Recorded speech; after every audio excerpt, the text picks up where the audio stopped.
Doctor साहब, आप पाकिस्तान की वजारती सतह की नुमाइंदगी से आप क्या समझती हैं? दो तरफ़ा ताल्लुकात में किस किस्म की नई गर्मजोशी की तवक्को हम कर सकते हैं?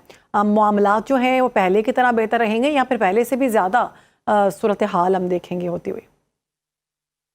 हमारे बांग्लादेश के साथ देखें, डायरेक्ट फ्लाइट्स ऑलरेडी चल चुकी हुई हैं हम्म। और बांग्लादेश में या बांग्लादेशियों को ऐसा हमारे से कभी भी प्रॉब्लम नहीं रहा। जो भी प्रॉब्लम हमने देखा वो हसीना वाजिद की पॉलिसी की वजह से थी, और हसीना वाजिद की पॉलिसी थी कि उसने इंडिया के साथ अपने तमाम जो है ना सारे जो अंडे हैं वो एक ही बास्केट में रखे हुए थे, और सारी बेट्स जो हैं वो एक ही घोड़े पे लगाई हुई थी। वो ये था कि ठीक। इस रीजन में मैं एक छोटा सा मुल्क हूँ, तो छोटा मुल्क हूँ तो मैं एक बड़े मुल्क के साथ सहारे मुझे जिंदा रहना है।